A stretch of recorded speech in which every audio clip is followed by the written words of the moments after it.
There's almost nothing we can't measure, and so we tend to measure everything. However, too often we end up measuring what we can and not necessarily what's important or meaningful. We see this in the fascination we all have with the numbers of likes or views on social media posts. But do likes really mean that people actually like your product or want to buy your product? Usually not. So if views alone are not that meaningful, what does matter? What should we be measuring? And how should we be measuring it? I'm Jane Singer, and welcome back to A Seat at the Table. Meet Katie Paine, a pioneer in the field of measurement for over 3 decades and known as the Measurement Queen. She's the founder of KDPaine Partners and the Delahaye Group, both measurement companies. Katie was recently awarded the prestigious IPR Jack Felton Medal for Lifetime Achievement, an award made for lifetime contributions in the advancement of research, measurement, and valuation in public relations and corporate communication. She's also the author of several books, including Measure What Matters and, most recently, Measuring the Network Nonprofit. In this episode, Katie will be discussing why numbers don't matter. It's really about who you reach, not how many. The key differences between paid influencers and micro-influencers, and why top-level executives are growing more skeptical of social media data. Being able to properly gather and analyze data requires having people with the right skills and experience on your team. However, finding the right people is increasingly challenging. To help them recruit the right people, many leading companies are turning to AsiaNet consultants. Their extensive network, developed over several decades, gives them access to talent that others might overlook. You can find out more about them at their website at asianetconsultants.com. I'll also leave a link in the show notes for this episode. Meanwhile, let's sit down with Katie and find out how we should be sifting and sorting all of that massive data that we've been collecting. Your book, 50 Shades, which I thought was very good. I'm measuring everything today. The 50 Shades was written in direct response. I had been working for AbbVie, the pharma company, for several years. And there was this huge management shakeup. And my client got fired, her boss got fired, and I had my first meeting with a new replacement person. And that person said, I've never seen the value in PR, don't understand why we do it at all, never want to speak to the press, and threw my report sort of, not quite on the floor, but basically threw my report on the table and said, I have no interest in this. Wow. And, I've never seen the ROI of PR. And so it was in Chicago. I went to the airport. I was stuck in the airport and started writing those 50 things down of all the stories I had heard about the value of PR. That's where that came from. I still do a lot of PR measurement, but PR is really kind of morphing into communications anyway. Right. With very few exceptions. With some consumer brands, they're still very focused on media relations versus digital social marketing and all the rest of it. But very few operate that way anymore. Katie, I'm so happy to have you here on A Seat at the Table. I think that what you talk about in terms of being able to accurately measure things nowadays is so critical. It's a huge blind spot, I believe, for most organizations. And a lot of people are making poor judgments because they're not starting off with an accurate view of data. Yeah. There are two reasons, there are two flaws in the way we've always done it that cause a lot of the problems today. One is that people got so focused on attention, they forgot about outcomes, right? They sort of forgot, attention became the point.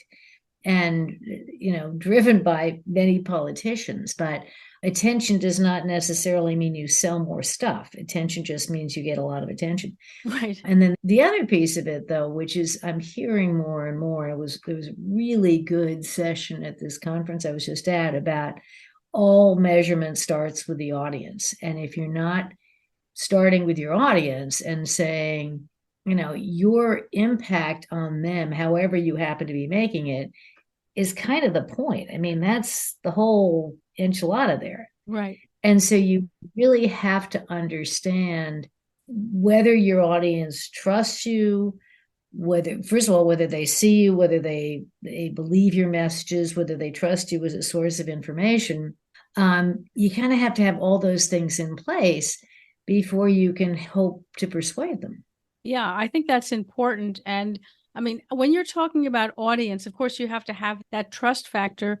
But I know nowadays, particularly with social media, where anybody can post anything they want to anybody because there's no actual monetary cost, oftentimes people are reaching a very, what you might call a scattered audience, not a technical term, but they're getting, as you say, a lot of attention from a lot of people. But do you feel that perhaps that attention is not as targeted as it might be? How are you seeing that? Yeah, I think what this is sort of the crux of the problem is the fact that people get all excited when they, get a lot of engagements on some social platform, and they forget that the people they're getting engagements from, first of all, very likely to be a bot, right? There's no proof that it's actually a human being engaging with you. And then secondly, I mean, you have no idea whether that thing that is engaging with you has, the ability to buy from you, has any interest in buying from you, is the right gender, you can sort of figure out maybe where they're from. It's more entertainment for the crowd than it is actually going to move the needle, I suppose. Yeah, and I think that's the other piece, is that so much of what people do in the marketplace today, specifically like making a fuss and trying to get attention, is just designed to get attention. It's one or two people doing these things, and then all of a sudden it has this ripple of a bunch of other people doing these things. And it's still not necessarily the buying public or the public you're trying to reach. Right. It's very small segment. And I think that's the validation of data is more important than ever, because we're so swamped with so many different data sources coming in from all the social platforms, GA4, all the marketing manager, all those different platforms are just dumping data onto your computer and on your desk. And nobody has time to stop and say, is it valid? Is it relevant? Can I trust it? Yeah, I think that's such a good point. Now, how would you advise people to go about validating data? I mean, how do you somehow set up parameters? What might you be looking for? Part of it is just literally the grunt work of, let's look at this data, right? So when you see a great big number in a spreadsheet and you click on it and you go down, I mean, this is, the class example is one of my clients makes whiskey. Right. And the brand is Bibb and Tucker, right? That makes perfect sense, except for the fact that there's a couple of seamstresses who go by the name of Bibb and Tucker, Tucker Carlson, Baby's Bib. I mean, all this stuff comes in, and depending upon the filters and the feeds and the Boolean searches and everything you've got set up and the exclusions, it's just going to be junk. And I literally typically look at, somebody says, okay, here are the, 100 sample tweets about your brand. I go through it, and maybe 30 of them are actually valid. Right. If it's so, and then one of my jobs is to go back and tell the platform, whoever's doing it, you need to put in these exclusions and you need to clean this stuff up and you need to exclude. And the other piece of this that is so rampant is that people don't really focus on the media that's reaching the audience that they're trying to reach. Right. So if you're trying to reach young women who drink sparkling wine, you do not need to be in Forbes magazine. Right. Yeah. Right. I mean, that's not something they're reading, but people are saying, oh, well, it's Forbes and it's got this many impressions and this many eyeballs and blah, blah, blah. It's like, who cares? Right. Is it going to have any impact on your business? So, yeah, I mean, the first thing I look at is publications, media outlets. Where's the stuff coming from? Second thing I look at is, is the actual content relevant to the client? And then thirdly, you sort of start to check some of the other parameters in there. Like you look at, where something's supposed to get a lot of attention, it doesn't, or is getting a lot of attention and it makes no sense. I mean, sometimes you can just like sort columns in Excel and say, what doesn't make sense? So it's really a manual process of cleaning up. Now, that's how I do it because those are the tools that I have in hand. Bigger corporations, you could probably get a form of ChatGPT to clean it up, right? I mean, there are algorithms and other things to clean this stuff up. The problem with that is the algorithms have to be correct. And at some point, you still need that human eyeballs, the human touch to make sure that this stuff really is correct. Yeah, I think that's an important point. Especially and so much of it is, the thing that is so funny that I see all the time is, and I can sort of understand why some of these brands have, weird spellings and everything else, because it is so hard to get clean data, right? The classic example, and it wouldn't happen today as much, but we had to go in there and clean up a database for Subway, the restaurant chain, and like 40% of clips were about underground trains. I was like, couldn't you have figured that one out? Right. Yeah, I think that it's interesting that you're bringing this up, particularly the human side of it, because as much as we like to have things automated, as much as we like to lean into technology, it's important. It saves a tremendous amount of time, especially when you're processing huge data sets. But like you say, there's that intuitive side of things that you can't really tackle unless you have a person looking at it and a person who is knowledgeable enough to pick out the discrepancies. Yeah, you have to. That's the other piece of it is what I encourage my clients to do all the time is look through the data, and if anything looks weird or makes you wonder, typically it's like, well, we didn't realize we got any coverage for that, or we didn't realize we got any engagement around that. Then look at that. If there's something that surprises you, that's where you're going to have an aha moment of either that's doing different and interesting and let's report on it, or there's something wrong. We're going to take a quick break now, and then we'll be right back. We were hiring when we were making 50 to 100K monthly losses. And why? Welcome to episode 1. I can't think of a single founder who's been around for a decent amount of time in business who hasn't had their tunnel of year. This was that year. We're going to be okay, yeah, Sheree. Some are going to hear this and think, you TDP. But hear me out. You only have to do the math to understand that very soon we were $500,000 down. Yeah, absolutely. I think that with the advent of all these different platforms and the ability to post things for free and to a very large audience, really an almost limitless audience, the focus has more been on volume and figuring if you reach 9 billion people, well, some of them are going to buy something, as opposed to previously when people were really looking to be very targeted and niche. What do you see happening around that now? Well, what I see happening around it is the CCOs, the CEOs, and CFOs. People at the top, more and more. This happened to me like 10 years ago. Somebody said, all these social people, they just come in there and all the lines always go up and to the right, and I don't believe any of them, right? And he was unusual in those days. Now, people are regularly getting literally tossed out of the boardroom because they're presenting data, and either the finance guys or the people at the top of the organization are saying, and my favorite quote was from somebody at HP who said, "You're telling me that everybody on the planet had 3 opportunities to see this product, even though many of them do not have electricity, many of them do not have, they don't, it was printer or something like that. They don't have a computer. They don't, it's like they have no need for it. They can't afford it. And we don't sell it there. Right. How could it possibly be effective?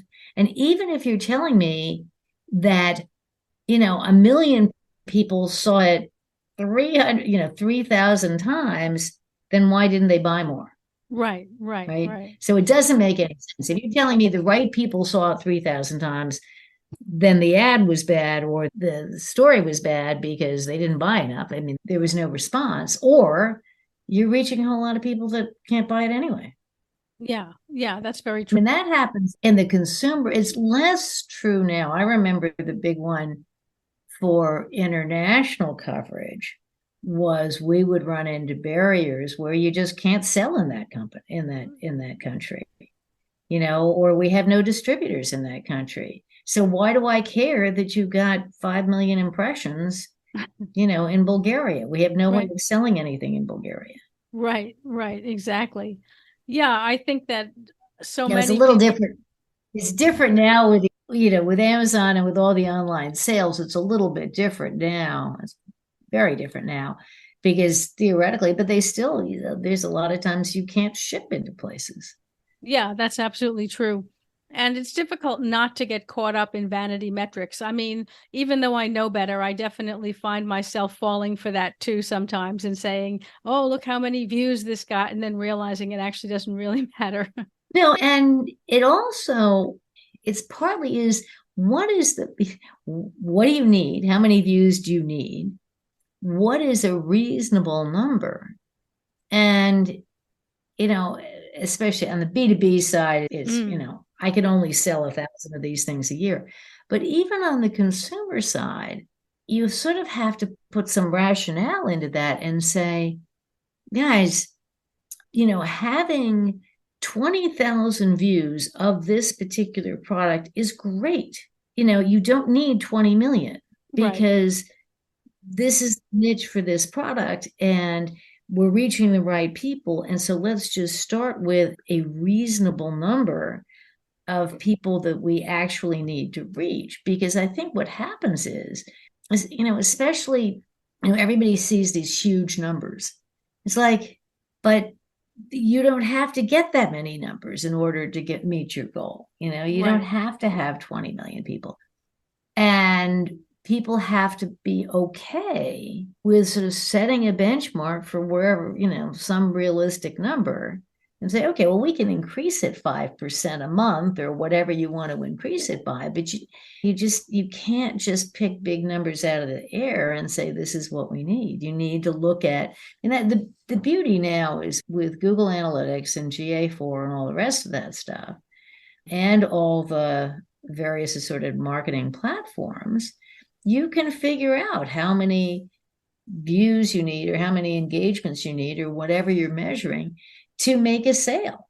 And so fine, if you need 1,000 and you need to sell 1,000 widgets, that gives you a realistic way to start. But that's how to plan and understand your numbers. And everybody says, my job is to raise awareness. You can't actually, tie that to sales, blah, blah, blah. I'm like, well, I can show you how many people went from this publication or this source to your website, bought something. And even if it's only, 50, now you can work backwards from that and say, this was our Southwest Airlines is the best at this because they know exactly how many eyeballs they need to sell a ticket. So then they say, okay, in order to sell this many tickets, we need this many eyeballs. Yeah, I think that's really interesting to be able to work that out sort of mathematically and then figure that if you can reach that number of a targeted audience, obviously, because if you're on Southwest, you have to reach people in the US who'd be potentially flying that airline. But if you could reach enough people, you could, in a sense, control your destiny in terms of making your sales targets. That's exactly it. And you can say, okay, look at, we worked our buns off on this campaign. We only generated, X number of engagements or leads or, people to the website, whatever it happened to be. We might have to pay for something. Right. I mean, it's not going to come out of earned media. And that goes back to the original discussion of that's why communications as a big picture is really where everybody's going, because you got to all be working together.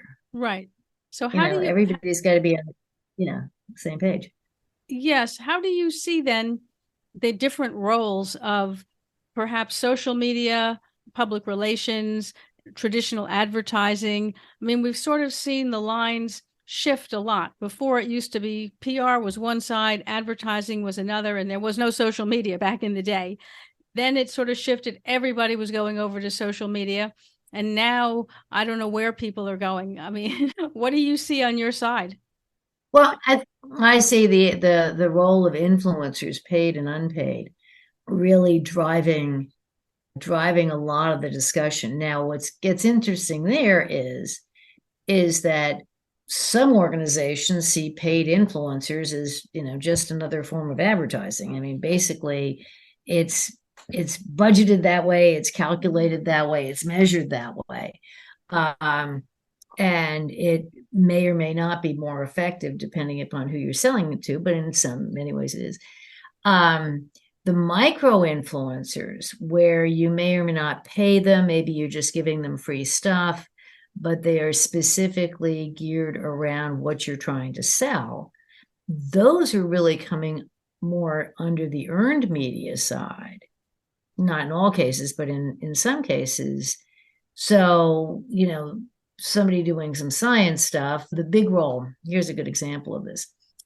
Surprise, surprise. If you are making medicines of some sort, turns out your best influencers are patients. Right. I mean, they have more connections, they have family, friends, and everything else. So these patients have these huge networks, and the patient networks have networks, right? So the Epilepsy Foundation or the Alzheimer Foundation, that's where the influence is coming from these days. Right. So, and that's all governed at earned media, right?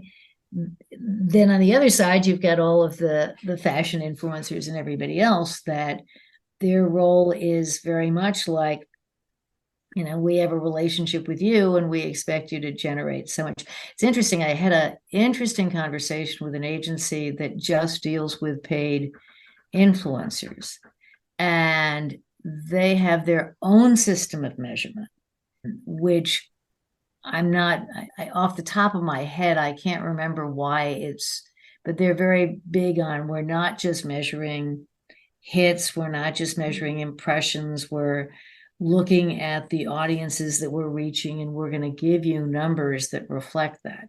So that's kind of the bleeding edge of things, which is, I'm going to put you in touch with an influencer, and I'm going to guarantee that they're going to get X number of engagements from this influencer.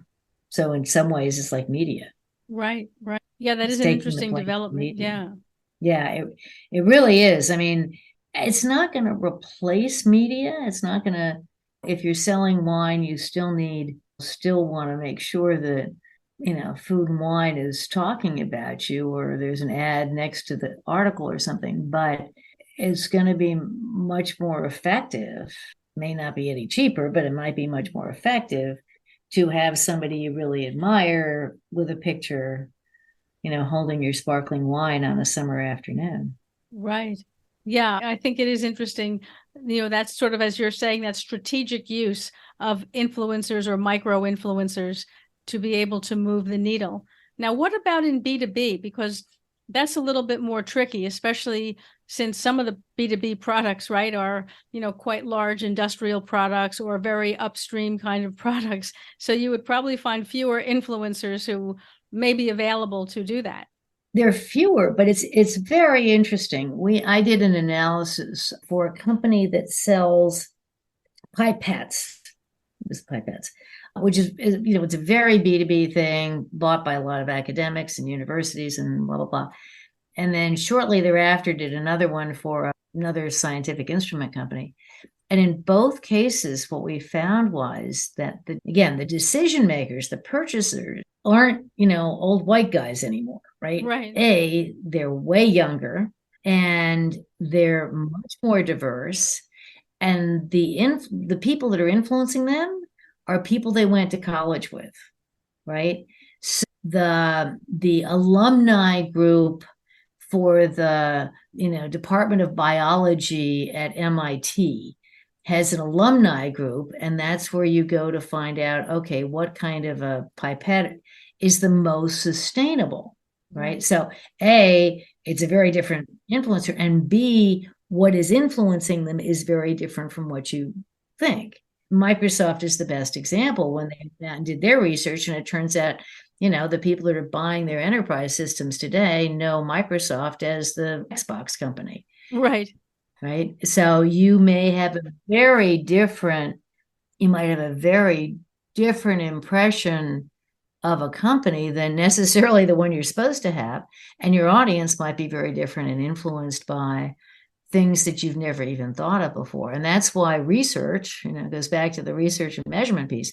That's why the research is so important. And that may be survey research. I mean, Microsoft did survey research to figure out who their audiences. In this case, there's a couple of platforms out there where you can say, okay, who's asking about these products? And you can kind of look at the titles where they are.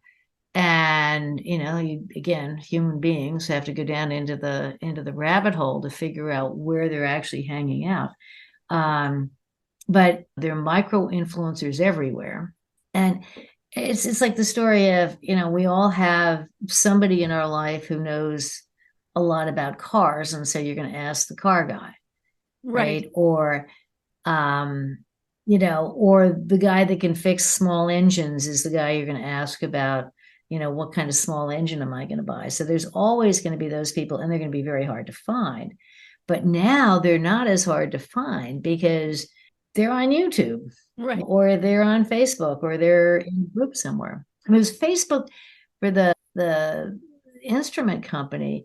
It was Facebook groups, like alumni groups. Who would have thought? Interesting. Yeah, I would not have thought about that either. But, as you bring it up, I can see where you're going, and it just makes perfect sense. And like you said, you do have to dig deeper. Yeah. You have to be, a little bit of a creative thinker and really think the entire equation through. Yeah. Well, I think also what's kind of happening is that the credibility of some of these major super influencers out there has been slipping, I think, because people are skeptical about, they all know that they're getting paid, and so they're more skeptical about their, what they're doing. Whereas, it's like this data hasn't changed in 20 years. The people you trust most are within your circle of friends and family and people like you. It's just easier today to find people like you and easier to find those friends. It's not just within a geographic radius, it's within your social radius. Yeah, absolutely. And I think that's an interesting point you bring up, that influencers, the big influencers, are having less influence because people realize they're being paid to tout the product, which sort of works against the companies that are paying them. So it's sort of ironic in a sense, right? That it's come full circle. Yeah. And I think what they're finding is Gen Z in particular is incredibly skeptical, and never mind incredibly focused on environmental issues. Right. You better be as green as possible, because otherwise they're not going to pay any attention to you. As I said, the aha moment was the number one influencer for this little scientific instrument company was Greta Thunberg. Oh, right? Really? They're like, huh? Yeah. I mean, these guys and women are in their late 20s, early 30s. And, convinced them to walk out of high school, right, protesting climate change. And so they all follow her and they all pay attention to what she says, plus a bunch of other environmentalists. Right. And that's driving their decisions. Wow.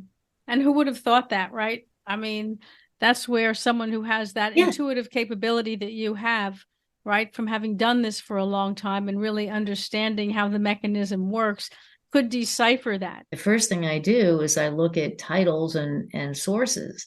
Mm-hmm. And when it says 50% of the people that are talking about you have a .edu address, right, that's an aha moment, right? It's like, this is not who you think it is. It is all these professors and academics out there. Or it's a when I was doing the pharma stuff, it was like 40% had .org addresses. And I was like, oh, those are all the patient advocacy groups. Right. All the nonprofits.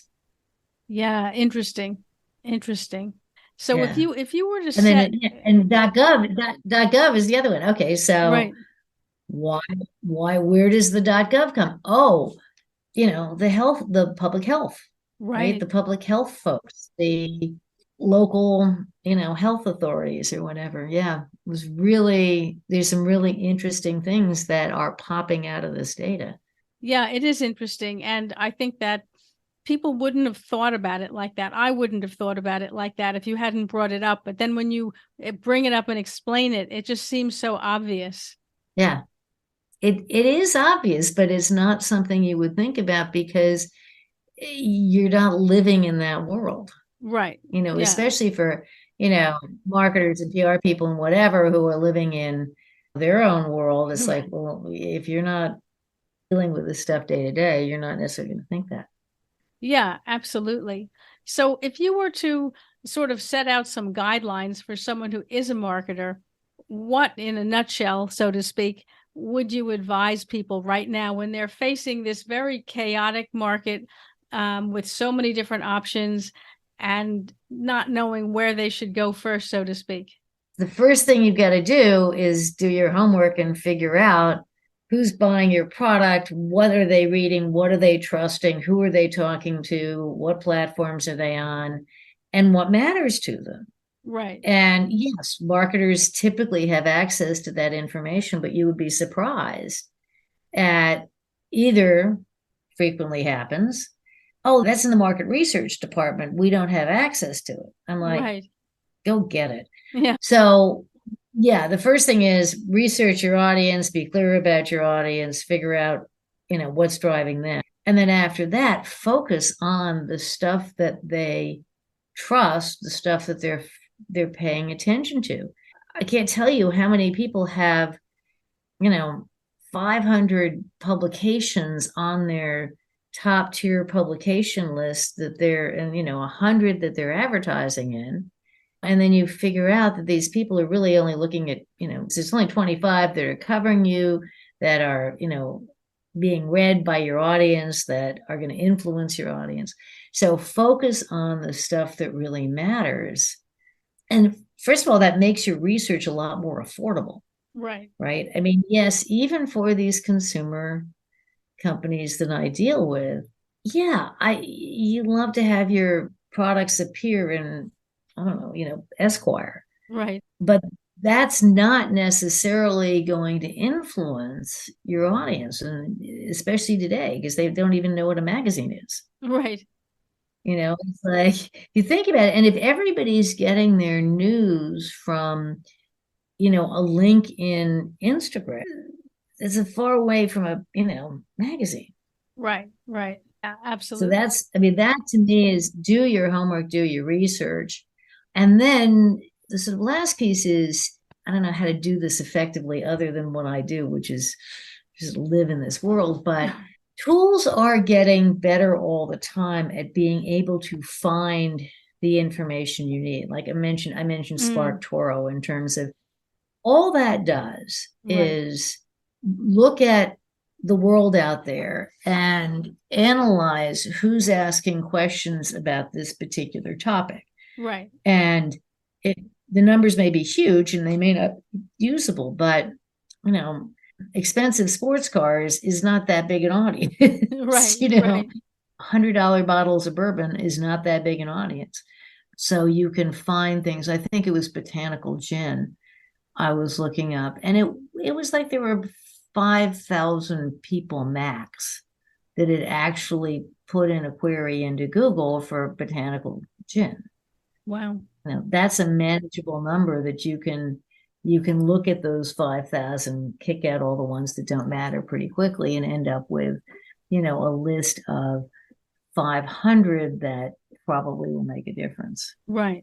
Right. Yeah, I think that makes a lot of sense. And I think that, it's so important for people to have these kind of guidelines or frameworks to be able to start to parse the vast amount of data most of which, as you said, is not particularly useful to them anyway. Yeah, people love gathering all this data because they buy these platforms. The platforms delivers all this data, and oh my God, I've got all this data. And the first thing they do is like shut their computer down and go for, walk the dog because they can't deal with it. Right. You've got to just focus on what actually is relevant to what you're trying to find. Yeah, absolutely. Well, Katie, you've shared so many interesting things with us. Where can people connect with you? I think there's probably people listening who have their own questions about their own companies and would love to be able to connect with you and learn more about perhaps how they can work with you. Spelled just like it sounds. And then our website is www.painepublishing.com. That is in the process of being relaunched. Okay. Probably next week. So you should be able to find things on there. And one of the purposes of the relaunch in the redo was to improve our search because there's thousands of articles about measurement on there. You just have to be able to find them, and we're going to make it a lot easier for you to find them. Well, that sounds like a fabulous resource. I'm going to include all of the links in the notes for this episode. And I would certainly encourage people listening to at least take the opportunity to head over to Katie's website, take a look around, and reach out to her. I'm easy to find and very responsive. Thank you. That's wonderful. Well, Katie, thank you so much for being here with us. Oh, you're welcome. And thank you for the opportunity to, talk to your followers here.